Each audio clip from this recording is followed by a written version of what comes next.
Ever wondered if today's headlines about Iran, war, nuclear threats, and shadowy alliances are part of something bigger? Could the Bible have predicted it all thousands of years ago? In Scripture, Iran is ancient Persia, a mighty empire chosen by God to free Israel, rebuild the temple, and be the first to honor Jesus. But hold on, a chilling prophecy in Revelation and Ezekiel warns that Persia will rise in the end times, joining a dark alliance against God's people. Is Iran stepping into that destined role today? Will it face destruction or redemption? This mystery might just change how you see the world forever. Our journey starts in Genesis 10, after the Great Flood, when God gave humanity a fresh start. Noah and his family were the only survivors on Earth. His three sons, Shem, Ham, and Japheth, became the ancestors of new nations. Genesis 10 maps out the world's first nations, tracing their lineages. Two key figures laid the foundation for the Persian Empire: Magi and Elam. Magi, Japheth's son, was the ancestor of the Medes, who settled in the rugged mountains of what's now northern Iran. These tough mountain people built villages and tribes known for their grit and organization.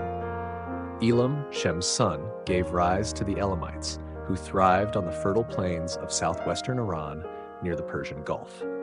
Genesis 14 tells of the Bible's first international war, when four eastern kings, including Chedorlaomer of Elam, invaded Canaan, looted cities, enslaved people, and kidnapped Abraham's nephew. Lot, Elam wasn't some small tribe, but a powerful nation, the first to attack God's people. Yet Abraham, with just 318 trained, chased them down, struck at night, and defeated them, rescuing Lot and sending a clear message: no eastern power could overcome those blessed by God. As Persia grew, God revealed its fate through prophetic visions. The prophet Daniel, a young Hebrew captive in Babylon, saw terrifying glimpses of the future. When Babylon's army, led by King Nebuchadnezzar of Jerusalem, looted the temple and exiled thousands, Daniel was taken to Babylon's court. In a vision, he saw a bear, symbolizing the Media-Persia Empire, tilted to one side because Persia would dominate Media. Three ribs in its mouth represented Persia's great conquests: Lydia, Babylon, and Egypt. This vision came true with stunning accuracy. After conquering Lydia and Babylon, Persia, under King Cambyses II, Cyrus's son, crossed the Sinai Desert and defeated Pharaoh Psammetichus III at Pelusium, toppling Egypt. But the visions didn't stop.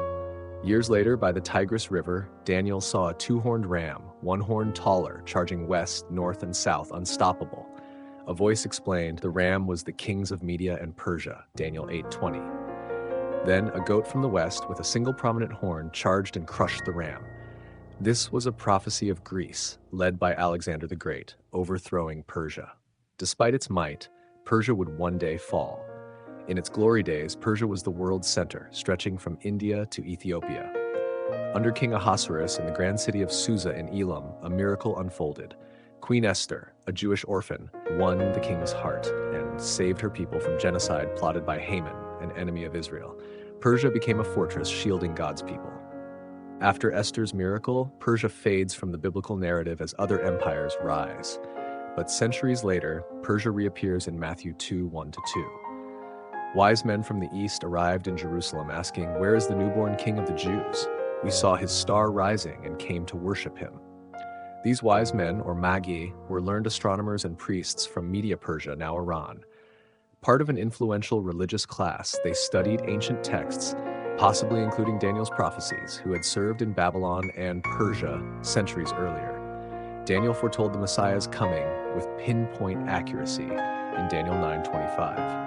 Seeing the star, the Magi knew the promised king had arrived. They traveled across the desert to Bethlehem, bringing three gifts: gold for his kingship, frankincense for his divinity, and myrrh for his sacrifice. Unknowingly, they revealed the greatest mystery. This child was king, God, and lamb. While Jerusalem scholars stayed silent and Herod plotted murder, the Magi from Persia were the first to honor the Messiah, fulfilling Persia's role as a vessel of divine revelation. Persia's story doesn't end in Bethlehem. Though once a tool of redemption, Scripture warns it will play a role in the darkest days ahead. In Ezekiel's chilling vision of the Gog and Magog war, Ezekiel 38:1-6, God says, "Turn your face toward Gog of the land of Magog, leader of Meshech and Tubal, and prophesy against him. Persia, Cush, and Put will be with them."